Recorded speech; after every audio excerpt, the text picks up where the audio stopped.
Okey murid-murid, tadi kita dah selesai warm up untuk pembelajaran kita pada ini. Jadi, topik yang cikgu ajar pada kamu semua hari ini dia tentang golongan kata. Okey, kata ni ada 4, golongan kata nama, kata kerja, kata adjektif dan juga kata tugas.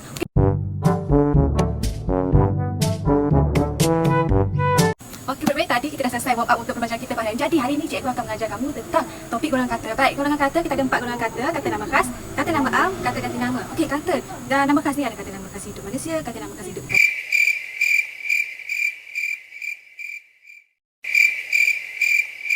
Okey murid-murid, cikgu ambil satu contoh kata adjektif. Cikgu ambil ais batu. Okey, ais batu keras. Lepas tu kalau kita masukkan ais batu tu dalam air sirap ke, air panas ke, air suam ke, ais tu akan cair kan.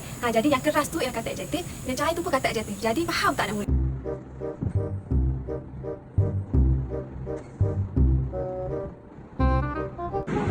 Kenapa cikgu terang tak faham Kadang-kadang laju, kadang-kadang perlahan, kadang-kadang tak ada gambar. Video pun tak ada. Banyak test, banyak cakap, banyak lisan. Bosan lah. Pelik lah. Semua kaedah menerang yang saya guna, semua macam tak kena. Belajar tak fokus, termasuk ada yang tak faham. Ada yang tak kena ni. Macam mana saya nak pastikan saya mendapat menerang isi pelajaran saya dengan baik dan pelajar tak faham? Kena duduk seseorang ni untuk tahu pasal kemahiran menerang. Mengantuklah tu. Tak fokus. Sebab itulah kita kena tahu apakah itu kemahiran menerang. Jadi, jom kita lihat apakah itu kemahiran menerang lagi. Jom.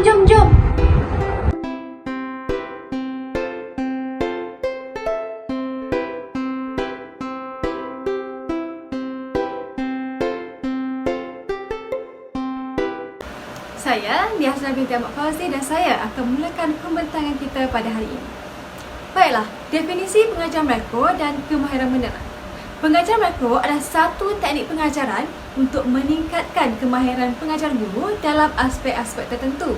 Misalnya, set induksi atau motivasi, penyoalan, variasi rangsangan, alat bantu mengajar dan lain-lain. Manakala, kemahiran menerang adalah salah satu komponen penting dalam pengajaran makro dan merupakan proses pertama dalam aktiviti pengajaran dan pembelajaran. Ia digunakan di peringkat perkembangan untuk menyampaikan maklumat, konsep atau isi pelajaran kepada murid. Kemahiran menerang ini tidak berasaskan kepada sesuatu teori dan kaedah tertentu, tetapi ia bergantung kepada kebijaksanaan guru dan kemampuan guru untuk meneruskannya serta mengenal pasti sejauh mana pencapaian pelajar. Seterusnya, objektif kemahiran menerang. Antara objektif kemahiran menerang adalah murid dapat memahami sesuatu pengajaran, fakta dan konsep. Kedua, murid dapat menguraikan proses, peraturan, prosedur dan undang-undang. Ketiga, murid dapat menakul sebab-musabab sesuatu perkara dan peristiwa yang berlaku. Dan yang terakhir ialah kemahiran menerang dapat membantu murid membuat ramalan terhadap sesuatu peristiwa. Seterusnya, jenis-jenis pendekatan penerangan iaitu pendekatan dalam kemahiran menerang. Terdapat dua pendekatan iaitu induktif dan deduktif. Pendekatan induktif adalah kaedah mengajar yang mengumpul dan mentafsir maklumat dan kemudiannya membuat generalisasi atau kesimpulan. Pendekatan ini mendahulukan pemberian beberapa contoh atau gambaran khusus tentang topik sebelum menerangkan keseluruhan topik pembelajaran. Contoh-contoh tersebut mempunyai prinsip yang sama. Pendekatan ini dilihat dapat membantu murid membuat penaakulan dengan baik dan dapat membuat generalisasi tentang isi pelajaran diterangkan. Misalnya, guru ingin mengajar tema gurindam. Melalui pendekatan induktif, guru akan memberikan contoh gurindam terlebih dahulu.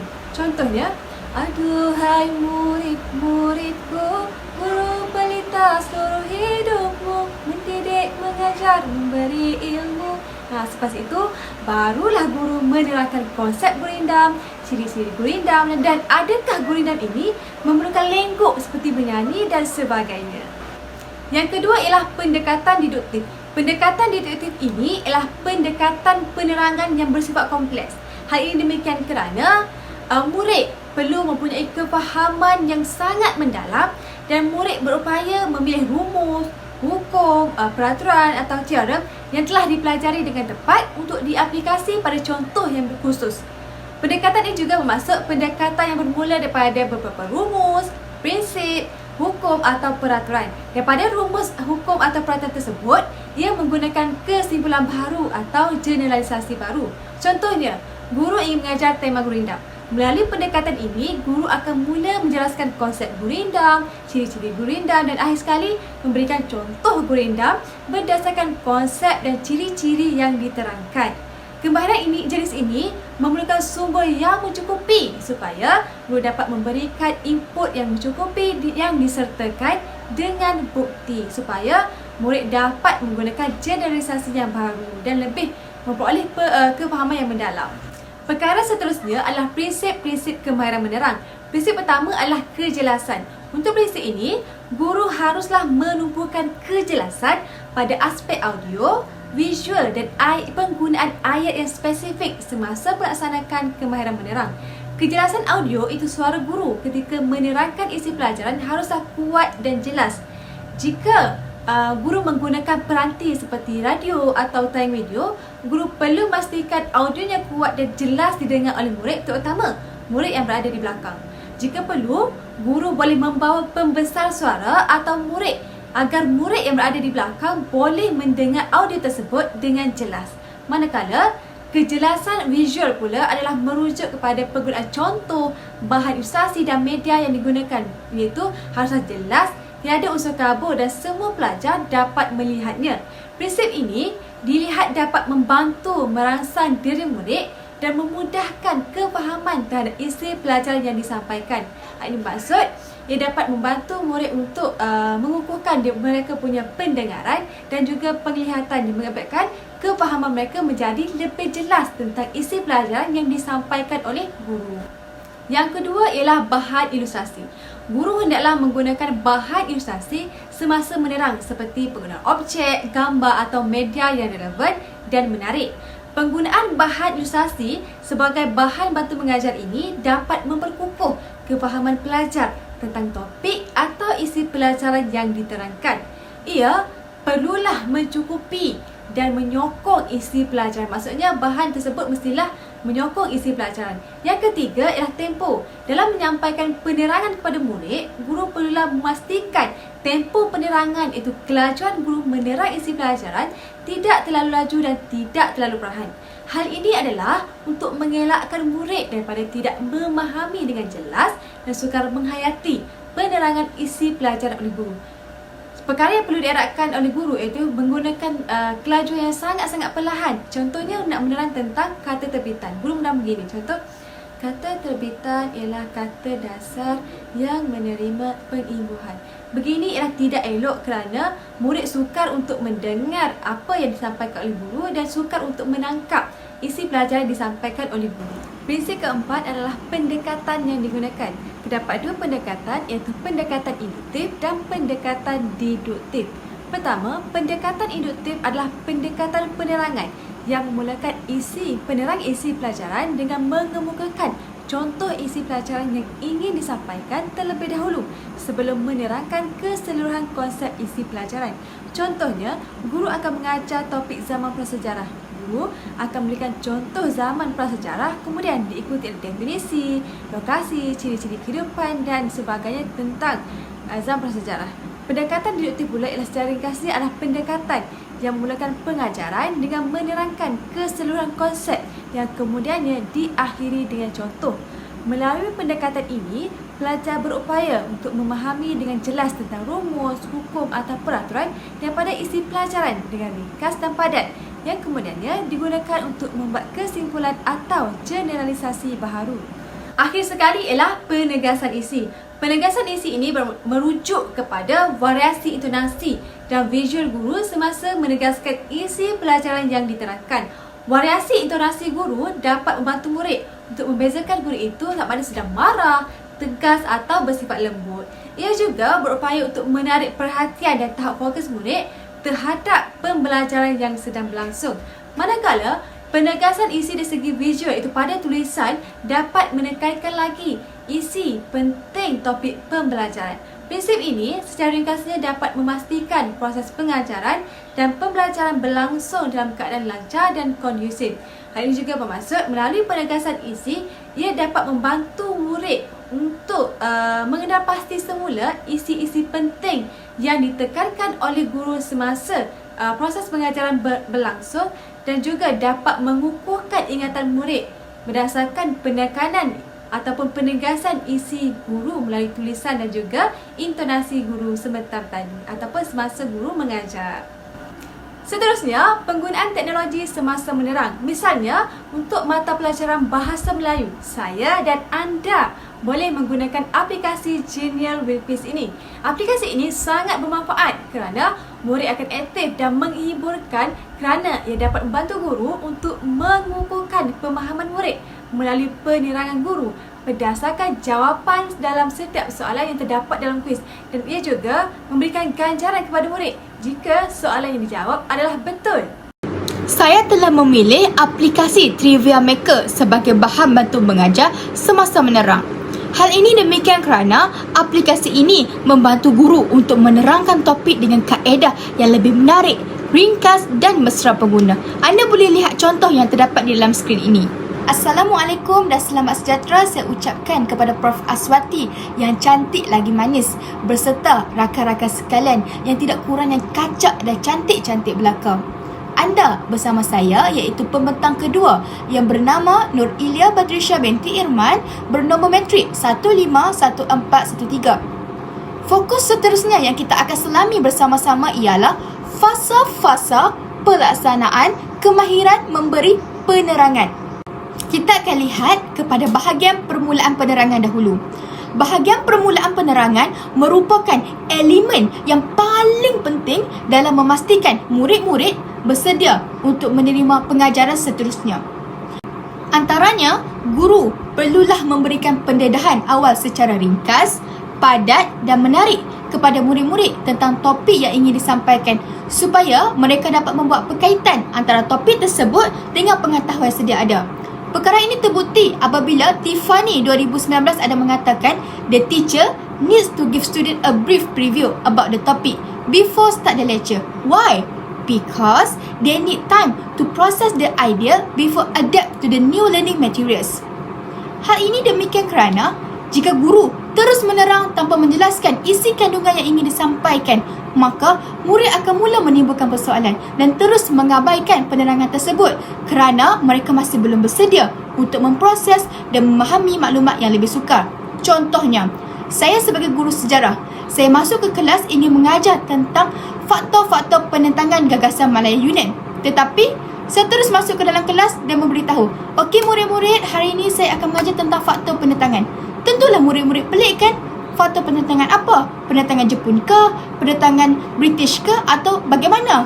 Oleh itu, sebagai guru, kita masihlah memberikan gambaran awal kepada murid-murid tetapi masihlah secara ringkas dan padat kerana ingatan memori murid-murid akan mengingati sesuatu yang mempunyai kelainan dan ringkas. Kemudian, guru juga perlu mengekalkan minat dan motivasi murid-murid untuk menerima penerangan. Hal ini demikian kerana perkara tersebut mempunyai kaitan dengan sokongan dalaman yang terdapat dalam murid tersebut. Menurut Azhan dengan Kochaderi 2020 mengatakan, penglibatan emosi murid-murid mampu untuk mempengaruhi motivasi mereka sebanyak 68% yang akan memberikan kesan positif kepada kejayaan akademik. Umumnya, tumpuan yang diberikan secara sepenuhnya oleh murid-murid ini akan membantu mereka untuk menguasai topik yang disampaikan oleh guru. Seterusnya, kita pergi pula kepada fasa semasa menerang. Ketika memberikan penerangan, guru mestilah menyajikan ilustrasi sebagai sokongan terhadap bahan, konsep dan fakta pengajaran yang ingin disampaikan.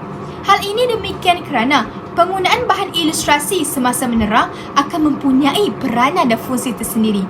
Buktinya, Samia Nasir 2021 ada mengatakan, a picture is worth 100 of word and one of the main method to attract student attention. Hal ini demikian kerana murid lebih sukakan perkara yang kelainan dalam pengajaran dan pembelajaran. Guru juga boleh mempelbagaikan cara penyediaan ilustrasi terutama dengan menggunakan bahan multimedia. Syarat utama yang perlu dipatuhi semasa menggunakan ilustrasi ialah mestilah ilustrasi tersebut mempunyai kaitan dengan topik pembelajaran. Mestilah jelas, sesuai dengan kumpulan yang kognitif, menarik perhatian murid dan menyokong kepada topik perbincangan anda. Janganlah pula anda membebankan anak-anak murid anda. Contoh situasi, anda ingin mengajar tentang pendudukan Jepun 1945. Anda gunakan ilustrasi gambar penduduk Jepun sebagai sokongan. Tetapi gambar tersebut kecil sehingga murid perlu kecilkan mata seperti itu. Oleh itu, ilustrasi ini sangat penting untuk membantu guru mengukuhkan pemahaman murid-murid. Tetapi, guru perlulah mematuhi syarat-syarat yang ditetapkan untuk memberikan ilustrasi supaya penerangan yang disampaikan tersebut berkesan. Kedua, guru perlu menstrukturkan idea semasa menerang untuk proses perkembangan pemikiran murid. Umum mengetahui bahawa guru mestilah mematuhi peringkat-peringkat yang telah ditetapkan dalam kemahiran menerang, iaitu menjelaskan kandungan pembelajaran bermula dari aras rendah ke aras tinggi. Namun, guru juga tidak perlu risau untuk merangsang pemikiran yang mencabar dan kritis kepada murid-murid. Walau bagaimanapun, untuk mengembangkan pemikiran murid, guru mestilah mengikuti peringkat tersebut dan kerelevanan tahap kognitif murid-murid, terutama dalam aspek penggunaan bahasa. Perkara ini dapat dibuktikan dengan melihat kepada pendapat Leslie Foff dan Loren pada 2018. Language is evolving, and with the ability to use basic aspect of language, the world is limited to immediate vicinity and knows items only. Oleh sebab itu, guru mestilah menyusun isi-isi yang ingin disampaikan bermula daripada definisi, jenis-jenis, faktor dan sebagainya mengikut terutan daripada aras rendah ke aras tinggi. Kesannya, murid-murid dapat memahami sesuatu isi dengan lebih mendalam dan teratur. Secara tidak langsung, penerangan yang disampaikan oleh guru itu akan bernilai dan tidak akan menjadi sia-sia. Di samping itu, guru juga perlu mahir membina perhubungan secara langsung dengan murid-murid semasa menerang. Umum mengetahui bahawa guru perlulah mempunyai hentian atau jeda ketika mempunyai pengajaran supaya komunikasi di antara guru dan murid dapat dibina. Menurut Azhan dan Nur Syamsina 2019 menyatakan, strategi komunikasi interpersonal ini amat berkesan untuk mencapai sesuatu objektif pembelajaran yang telah ditetapkan. Sebagai contoh, guru menanyakan kepada murid, "Adakah anda faham? Adakah sesiapa ingin bertanya?" Atau guru yang menanyakan soalan dengan mengaplikasikan kemahiran berfikir aras tinggi untuk membolehkan mereka menangkul maklumat dengan lebih kritis. Kesannya, perhubungan yang dibina ini akan mewujudkan suasana pembelajaran yang aktif dari aspek berpusatkan guru dan murid. Umum mengetahui bahawa perhubungan di antara guru dan murid ini merupakan komponen yang amat ditekankan dalam sektor pendidikan kerana pemujukan guru mempunyai kesan yang efektif terhadap pencapaian akademik murid-murid. Secara tidak langsung, penerangan guru akan dihargai dan penglibatan guru semasa menerang di hadapan kelas dihargai dan diberikan tumpuan sepenuhnya oleh murid-murid.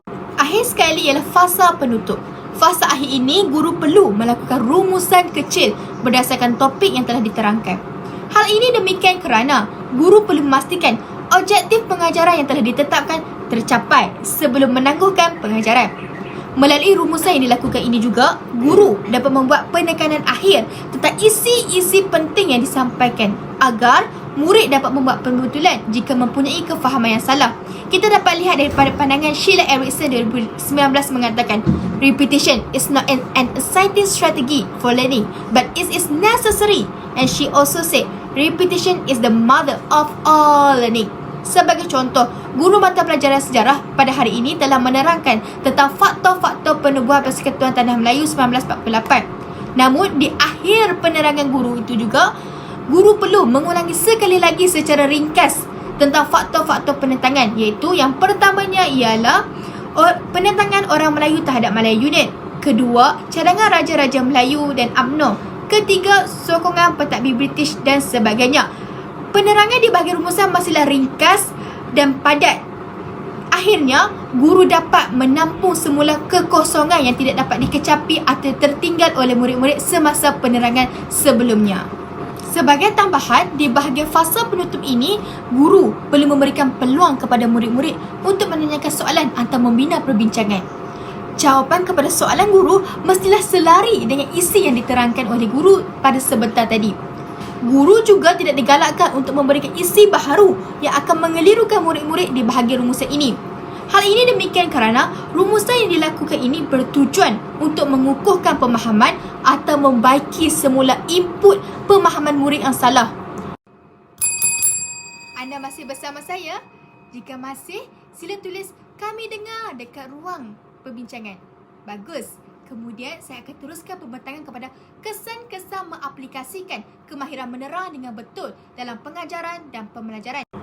Kesan pertamanya ialah isi-isi penting dalam topik pembelajaran menjadi sangat bermakna. Hal ini demikian kerana apabila guru berjaya menguasai kemahiran menerang dan mempraktikkannya semula di dalam penerangan secara tidak langsung, bahan dan isi yang disampaikan oleh guru tersebut bermakna dan difahami dengan jelas. Buktinya, Istola Rajagopala mengatakan, teaching is a scientific process and teaching strategy has a positive effect on student learning, especially in these components such as content, communication and feedback.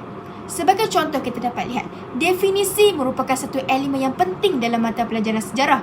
Maka, guru mata pelajaran tersebut bolehlah mencuba untuk menjadi kreatif semasa menerangkan tentang definisi, seperti menyampaikan dalam bentuk nyanyian atau permainan sambungan kata dan sebagainya yang menyebabkan murid-murid menjadi aktif semasa penerangan disampaikan. Saya yakin anda semua mesti suka apabila guru-guru anda menyampaikan dalam bentuk yang kreatif, bukan? Atau anda lebih suka begini? Apakah sejarah? Sejarah terdiri daripada sekumpulan fakta-fakta.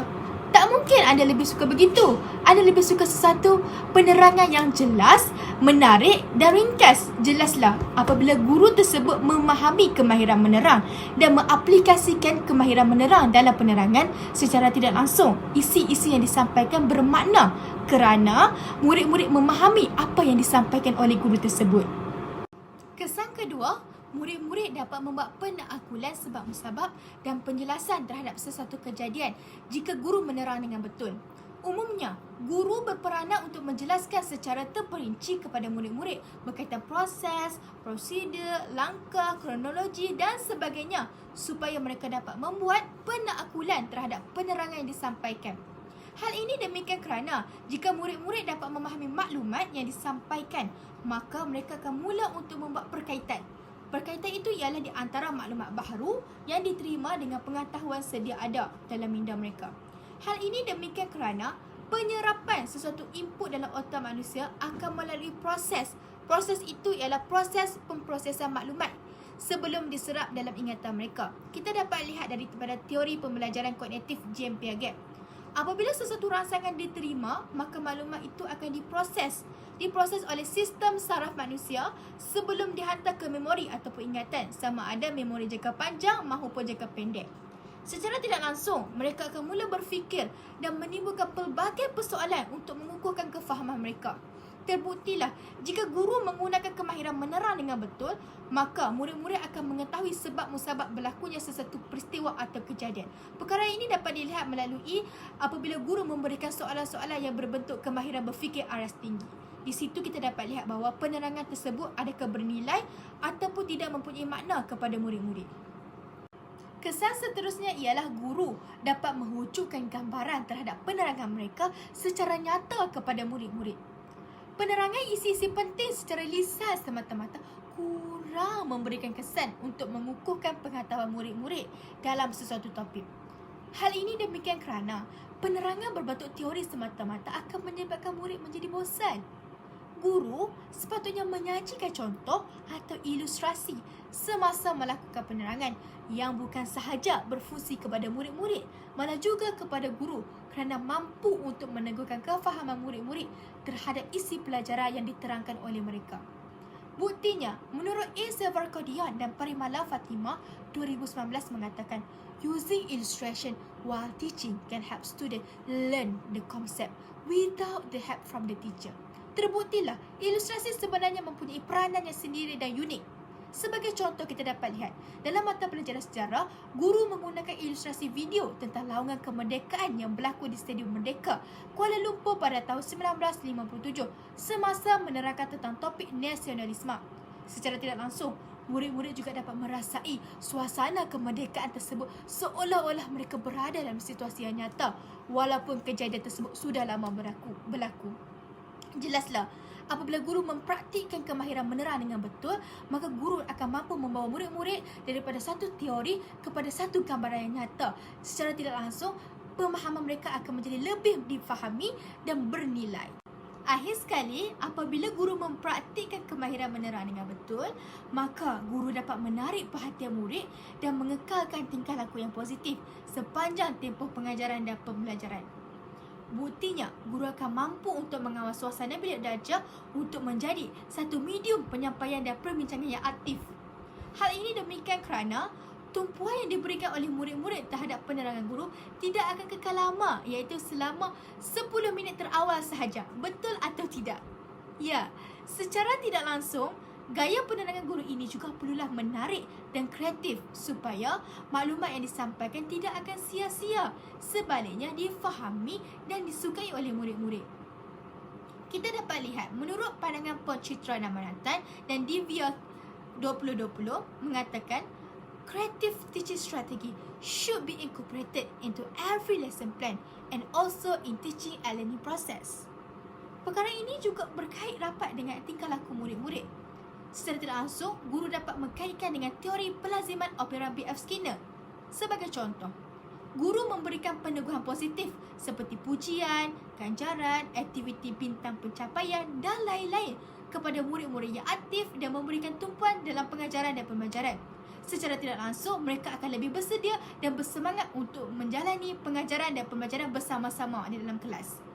Jelaslah, guru perlulah mempraktikkan kemahiran menerang yang mantap supaya dapat merancang perancangan pengajaran dengan baik dan menarik perhatian murid-murid sepanjang tempoh penerangan disampaikan. Baiklah, secara kesimpulannya, guru sememangnya wajar didedahkan dengan aspek-aspek penting yang terdapat dalam kemahiran menerang. Hal ini demikian kerana terdapat pelbagai penekanan yang dapat dirujuk oleh guru, terutama bakal guru, untuk meningkatkan kemahiran dalam menerang seperti yang terangkat oleh pembentang, iaitu definisi kemahiran menerang, jenis-jenis pendekatan kemahiran menerang, prinsip-prinsip kemahiran menerang, fasa-fasa pelaksanaan kemahiran menerang, penggunaan teknologi untuk menyampaikan penerangan dan kesan-kesan jika mengaplikasikan kemahiran menerang dengan betul dalam pengajaran dan pembelajaran. Guru juga perlu meluaskan bahan bacaan dengan tidak hanya menumpukan kepada bahan bacaan versi lama sahaja, serta guru perlu meluaskan skop pandangan mereka sehingga ke peringkat pendidikan antarabangsa, terutamanya dalam jurnal, artikel, video pengajaran dan sebagainya. Akhir sekali, kemahiran menerang guru haruslah sentiasa diperkukuh dan seiring dengan perkembangan semasa dan bukan kekal dengan pengetahuan dan teknik yang lama.